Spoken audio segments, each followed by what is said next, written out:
भारत माता की। भारत माता की। भारत माता की। जय हिंद। जय हिंद। जय हिंद। अरुणाचल प्रदेश के राज्यपाल श्रीमान के.टी. पटनायक जी, राज्य के लोकप्रिय युवा मुख्यमंत्री पेमा खांडू जी, केंद्रीय मंत्रिमंडल के मेरे सहयोगी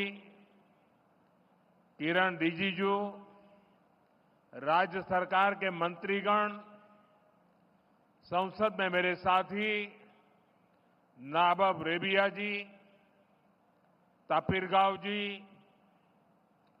सभी विधायक साथी, अन्य जनप्रतिनिधिगण, अरुणाचल के मेरे प्यारे भाई और बहनों, बॉमयेरुंग, बॉमयेरुंग, दोनी पोलो, सर्वशक्तिमान दोनी पोलो हम सबको आशीर्वाद दें। साथियों, हेलीपैड से यहां इस मैदान तक आना,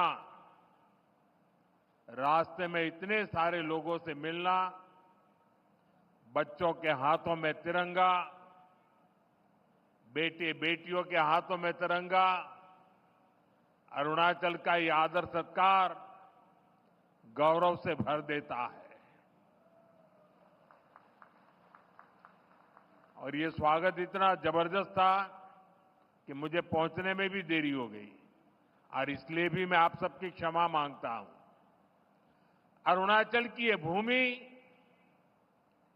उगते सूर्य की धरती के साथ ही देशभक्ति के उफान की भी धरती है, जिसे तिरंगे का पहला रंग केसरिया है, वैसे ही अरुणाचल का पहला रंग केसरिया है।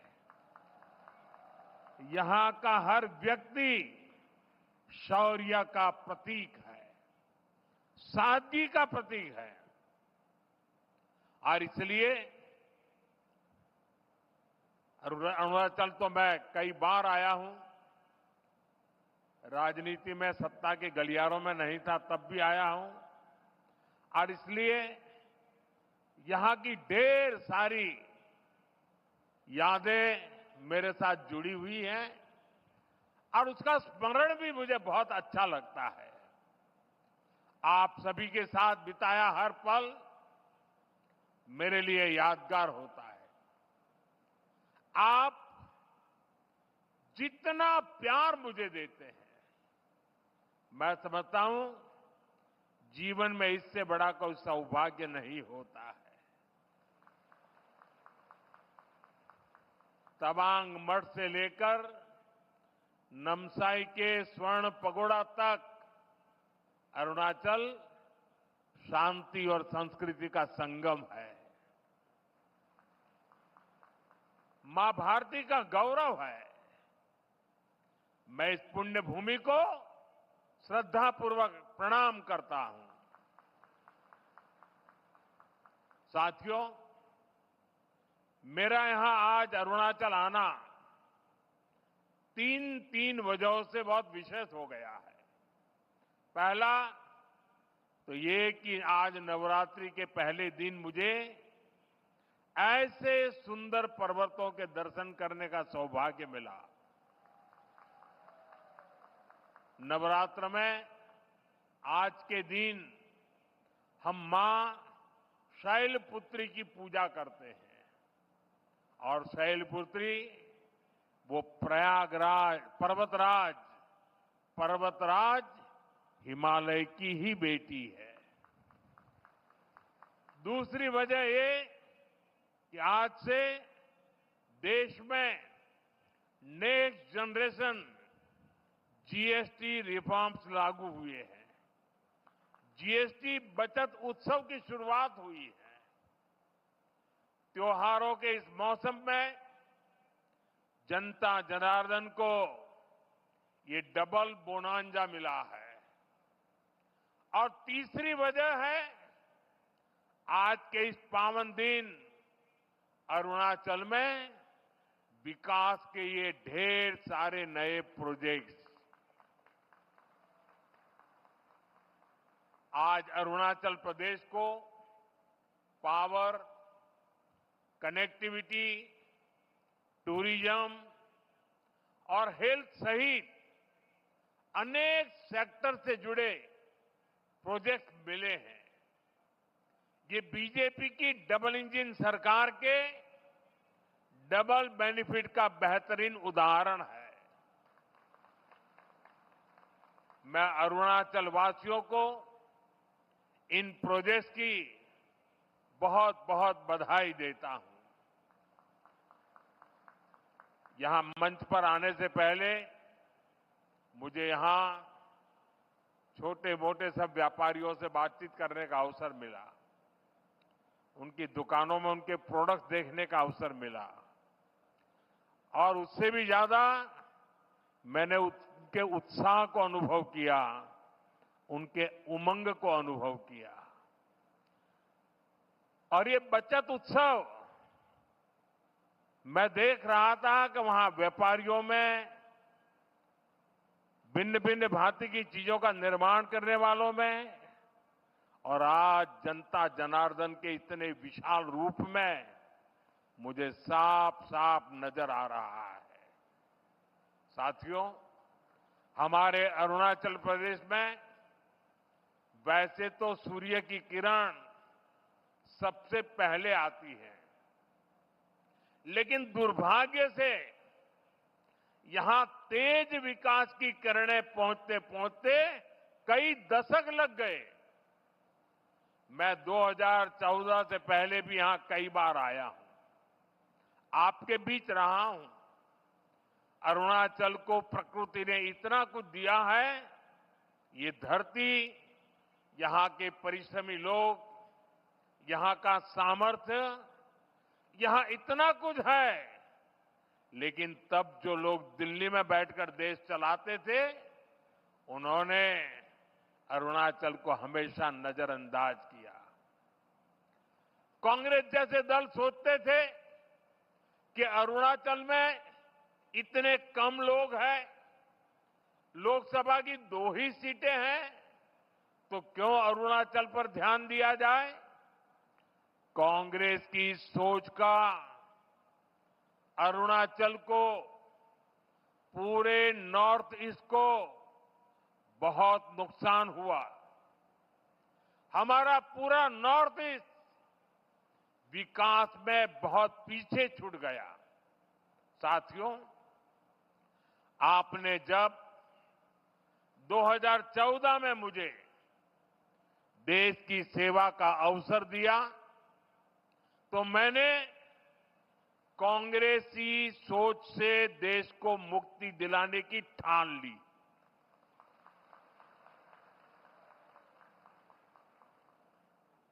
हमारी प्रेरणा किसी राज्य में वोटों और सीटों की संख्या नहीं, नेशन फर्स्ट की भावना है। देश पहले, हमारा एक ही मंत्र है, नागरिक देवो भव। जिनको कभी किसी ने नहीं पूछा, उसको मोदी पूजता है।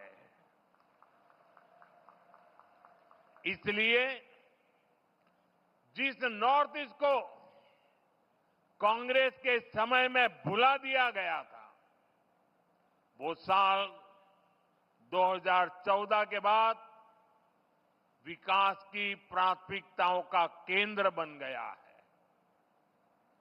हमने पूरे नॉर्थ ईस्ट के विकास के लिए बजट कई गुना बढ़ाया। हमने लास्ट माइल कनेक्टिविटी और लास्ट माइल डिलीवरी को अपनी सरकार की पहचान बनाया। और इतना ही नहीं, हमने ये पक्का किया कि सरकार दिल्ली में बैठकर नहीं चलेगी। अफसरों को, मंत्रियों को ज्यादा से ज्यादा नॉर्थ ईस्ट आना होगा, यहां रात्रि मुकाम करना होगा। साथियों, कांग्रेस सरकार के समय में 2-3 महीने में एकाध बार कोई मंत्री नॉर्थ ईस्ट आता था। बीजेपी सरकार में अब तक 800 से ज्यादा बार केंद्रीय मंत्री नॉर्थ ईस्ट आ चुके हैं। और ऐसा नहीं है कि सिर्फ आए और चले गए। हमारे मंत्री आते हैं तो प्रयास रहता है कि वो दूर दराज के क्षेत्रों में जाए, जिलों में जाए, ब्लॉक में जाए। इतना ही नहीं, कम से कम एक रात रुक करके जाए। मैं खुद ही प्रधानमंत्री के तौर पर 70 से ज्यादा बार नॉर्थ ईस्ट आया हूं।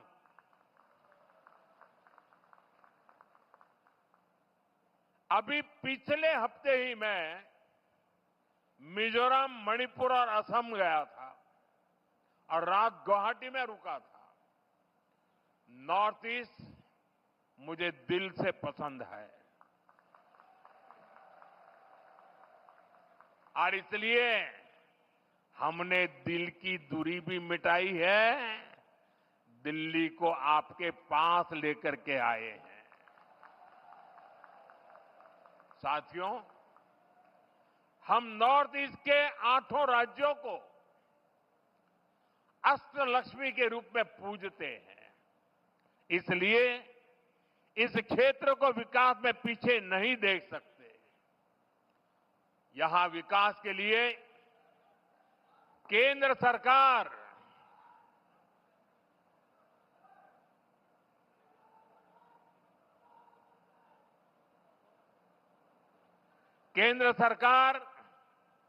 ज्यादा से ज्यादा पैसे खर्च कर रही है। मैं आपको एक उदाहरण देता हूं। आप में से कुछ लोगों को पता होगा, देश में जो टैक्स इकट्ठा होता है उसका एक हिस्सा राज्यों को मिलता है। जब कांग्रेस की सरकार थी तो 10 साल में अरुणाचल प्रदेश को सेंट्रल टैक्स में से सिर्फ 6,000 करोड़ रुपए ही मिले थे,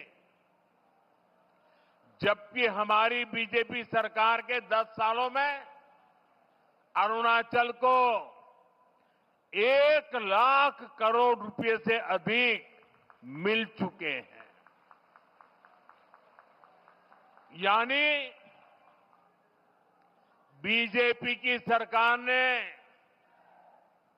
अरुणाचल को 16 गुना ज्यादा पैसा दिया है। और ये सिर्फ टैक्स का हिस्सा है। इसके अलावा यहां अलग अलग स्कीम के तहत जो भारत सरकार खर्च कर रही है, जो बड़े बड़े प्रोजेक्ट यहां बन रहे हैं, वो तो अलग ही है।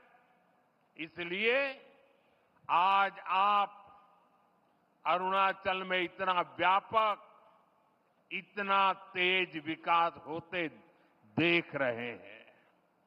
साथियों, जब नेक नियत से काम होता है, जब प्रयासों में ईमानदारी होती है, तो उसके नतीजे भी दिखते हैं। आज हमारा नॉर्थ ईस्ट देश के विकास की ड्राइविंग फोर्स बन रहा है और बहुत बड़ा फोकस यहां सुशासन पर है, गुड गवर्नेंस पर है। हमारी सरकार के लिए नागरिकों के हितों से बड़ा कुछ भी नहीं।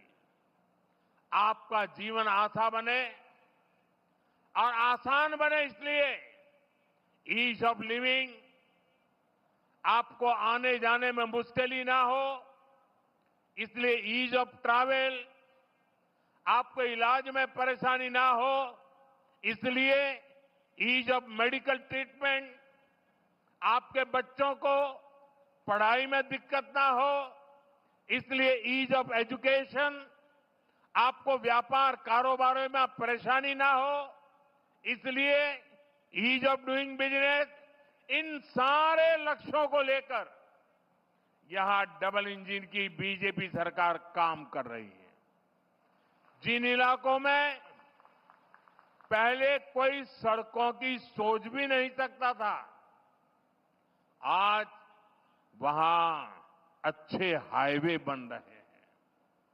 सेला टनल जैसा इंफ्रास्ट्रक्चर कुछ साल पहले तक ये सोचना भी असंभव था, लेकिन आज सेला टनल अरुणाचल की पहचान बन चुकी है। साथियों, केंद्र सरकार का प्रयास है कि अरुणाचल सहित नॉर्थ ईस्ट के दूर दराज के इलाकों में हेलीपोर्ट बने, इसलिए इन क्षेत्रों को उड़ान स्कीम से जोड़ा गया है। यहां जो होलोंगी एयरपोर्ट है, वहां भी नई टर्मिनल बिल्डिंग बन चुकी है। अब यहां से सीधे दिल्ली को फ्लाइट मिलती है। इससे आम पैसेंजर्स को, स्टूडेंट्स को, टूरिस्ट को तो फायदा होता ही है, यहां के किसानों और छोटे उद्योगों को भी लाभ हो रहा है। यहां से देश के बड़े बाजारों तक फल सब्जियां पहुंचाना, अपनी उपज पहुंचाना अब और आसान हो गया है। साथियों, हम सभी 2047 तक अपने देश को विकसित बनाने के लक्ष्य को लेकर चल रहे हैं। और भारत तभी विकसित होगा जब देश का हर राज्य विकसित होगा। भारत तभी विकसित होगा जब देश का राज्य राष्ट्र के लक्ष्यों के साथ कंधे से कंधा मिलाकर चलेगा। मुझे खुशी है कि देश के बड़े लक्ष्यों को पूरा करने में नॉर्थ ईस्ट बहुत बड़ी भूमिका निभा रहा है। पावर सेक्टर इसका बेहतरीन उदाहरण है। भारत ने 2030 तक 500 गीगावाट बिजली, 500 गीगावाट बिजली गैर परंपरागत स्रोतों से पैदा करने का लक्ष्य रखा है। ये लक्ष्य सोलर पावर, विंड एनर्जी, पानी से बिजली बनाकर पूरा किया जाएगा। हमारा अरुणाचल प्रदेश इसमें देश के साथ कदम ताल करते हुए चल रहा है। आज जिन 2 पावर प्रोजेक्ट्स का शिलान्यास किया गया है, वो पावर प्रोड्यूसर के रूप में अरुणाचल की स्थिति को और मजबूत करेंगे। इससे अरुणाचल के हजारों नौजवानों को नौकरियां मिलेगी और यहां विकास के कार्यों के लिए सस्ती बिजली भी उपलब्ध होगी। कांग्रेस की एक पुरानी आदत है कि विकास का जो भी काम मुश्किल होता है, उस काम को वो कभी हाथ ही नहीं लगाते, भाग जाते। कांग्रेस की इस आदत का नॉर्थ ईस्ट को, अरुणाचल को भी बहुत नुकसान हुआ। जो मुश्किल इलाके होते थे, जो पहाड़ों में हो, ये जंगलों के बीच हो, जहां विकास के काम करना चुनौती होता था, उन क्षेत्रों को कांग्रेस पिछड़ा घोषित करके भूल जाती थी। इसमें देश के ट्राइबल इलाके, नॉर्थ ईस्ट के जिले सबसे अधिक थे। जो बॉर्डर से सटे गांव थे, उनको देश के लास्ट विलेज कहकर कांग्रेस अपना पल्ला झाड़ लेती थी। और ऐसा करके कांग्रेस अपनी नाकामियों को छुपा ले जाती थी। यही कारण है कि आदिवासी क्षेत्रों से, बॉर्डर के एरिया से लोगों को निरंतर पलायन होता गया। साथियों, हमारी सरकार ने, बीजेपी ने इस अप्रोच को भी बदल दिया। जिनको कांग्रेस बैकवर्ड डिस्ट्रिक्ट कहती थी, हमने उनको एस्पिरेशनल डिस्ट्रिक्ट बनाया और वहां विकास को प्राथमिकता दी गई। बॉर्डर के जिन गांवों को कांग्रेस लास्ट विलेज कहती थी, उनको हमने देश के फर्स्ट विलेज माना। इसके अच्छे परिणाम आज हम देख रहे हैं।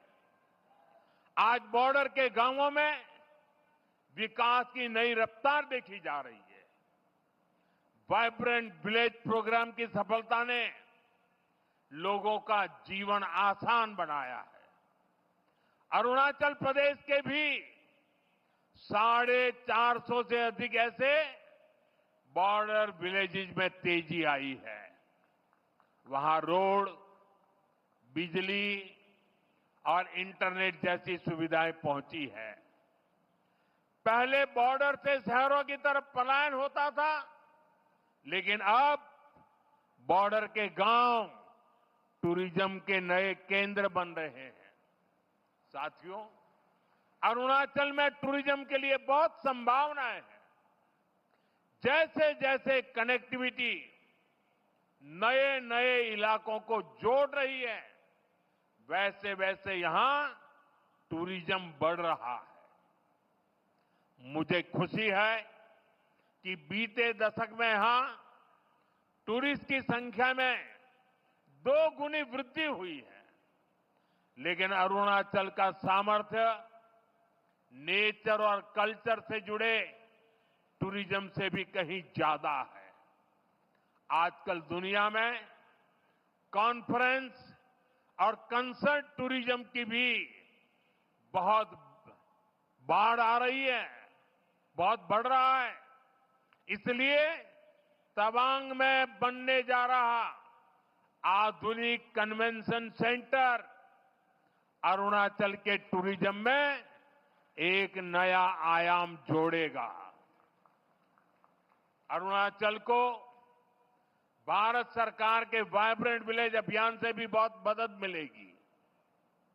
ये अभियान हमारे बॉर्डर किनारे बसे गांवों के लिए मील का पत्थर साबित हो रहा है। साथियों, आज अरुणाचल में तेजी से विकास इसलिए दिख रहा है क्योंकि दिल्ली और ईटानगर दोनों जगह बीजेपी सरकार है। केंद्र और राज्य दोनों की ऊर्जा विकास में लग रही है। अब जैसे यहां कैंसर इंस्टीट्यूट का काम शुरू हुआ है, यहां मेडिकल कॉलेज बन रहे हैं, आयुष्मान स्कीम से यहां अनेक साथियों को मुफ्त इलाज मिल रहा है। ये केंद्र और राज्य के डबल इंजन से संभव हो पा रहा है। साथियों, डबल इंजन सरकार के प्रयासों से ही अरुणाचल अब कृषि और बागवानी में आगे बढ़ रहा है। यहां के कीवी, संतरे, इलायची, पाइनएप्पल अरुणाचल को नई पहचान दे रहे हैं। पीएम किसान सम्मान निधि का पैसा भी यहां के किसानों के बहुत काम आ रहा है। साथियों, माताओं, बहनों, बेटियों को सशक्त करना हमारी बहुत बड़ी प्राथमिकता है। देश में 3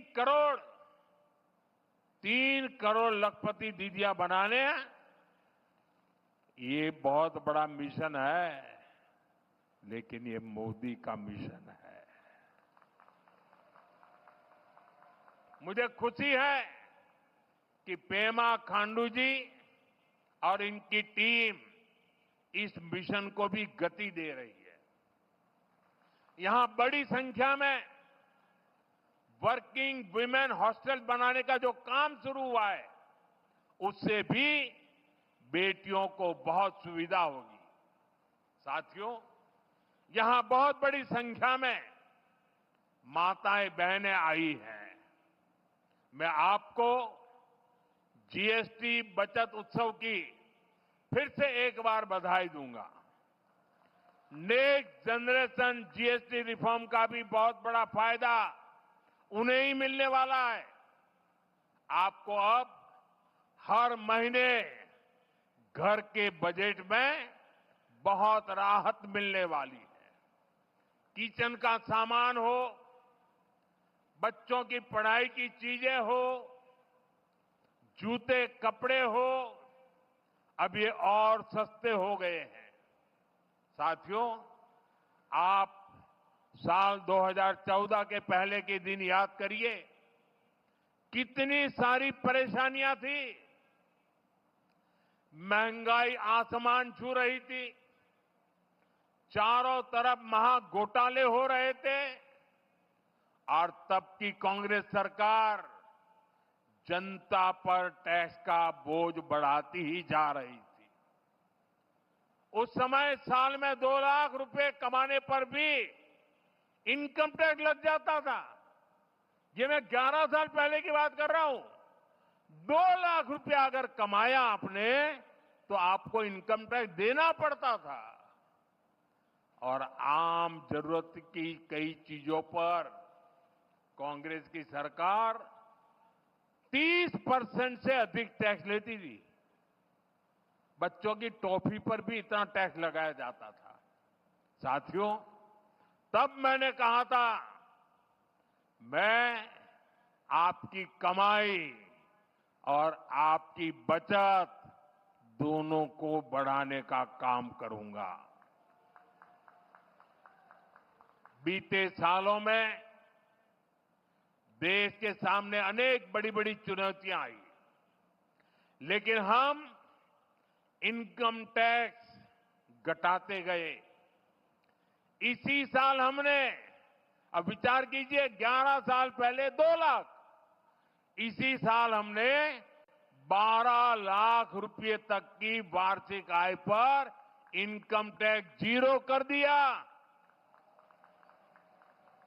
और आज से जीएसटी को भी हमने सिर्फ 2 स्लैब तक सीमित कर दिया है, 5% और 18%।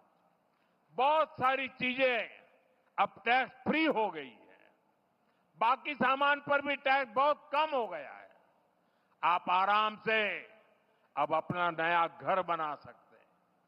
कोई स्कूटर, बाइक खरीदना है, बाहर खाना पीने के लिए जाना है, कहीं घूमने फिरने जाना है, ये सब पहले से सस्ते हो गए हैं। ये जीएसटी बचत उत्सव आपके लिए बहुत यादगार बनने वाला है। साथियों, मैं अरुणाचल प्रदेश की हमेशा इस बात के लिए प्रशंसा करता हूं कि आप सभी नमस्कार से भी पहले जय हिंद कहते हैं। आप वो लोग हैं जो देश को स्वयं से भी पहले रखते हैं। आज जब हम सब मिलकर विकसित भारत बनाने के लिए इतनी मेहनत कर रहे हैं, तो देश की हमसे भी एक अपेक्षा है।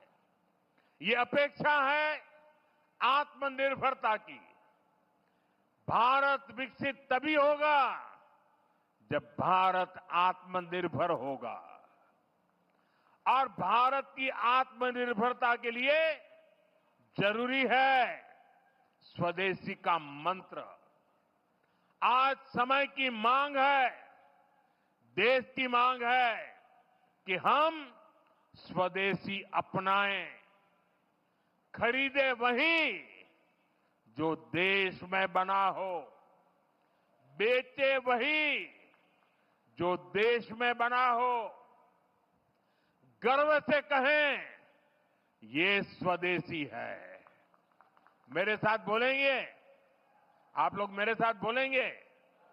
मैं कहूंगा गर्व से कहें, आप कहें ये स्वदेशी है।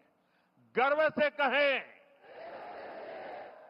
गर्व से कहें, गर्व से कहें।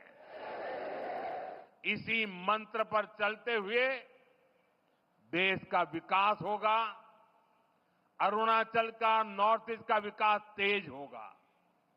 एक बार फिर आपको इन विकास परियोजनाओं के लिए बहुत बहुत शुभकामनाएं देता हूं। आज नवरात्रि का पावन पर्व भी है, बचत उत्सव भी है। तो इस उत्सव में शरीक होने के लिए मेरी एक रिक्वेस्ट है आपको, अपना मोबाइल फोन बाहर निकालिए और मोबाइल फोन का फ्लैश लाइट चालू कीजिए। सब अपने मोबाइल की फ्लैश लाइट चालू करें। सबके मोबाइल की फ्लैश लाइट चालू करिए और हाथ ऊपर कीजिए सबका। सब अपने मोबाइल की फ्लैश लाइट। ये बचत उत्सव का नजारा है, ये बचत उत्सव की ताकत है। ये नवरात्रि का प्रथम दिन है। देखिए प्रकाश ही प्रकाश है और अरुणाचल का प्रकाश पूरे देश में फैल जाता है। देखिए चारों तरफ नजारा देखिए, चारों तरफ नजारा देखिए, रोशनी ही रोशनी, चमकते तारों की तरह। मेरी आप सबको बहुत बहुत शुभकामनाएं, बहुत बहुत धन्यवाद।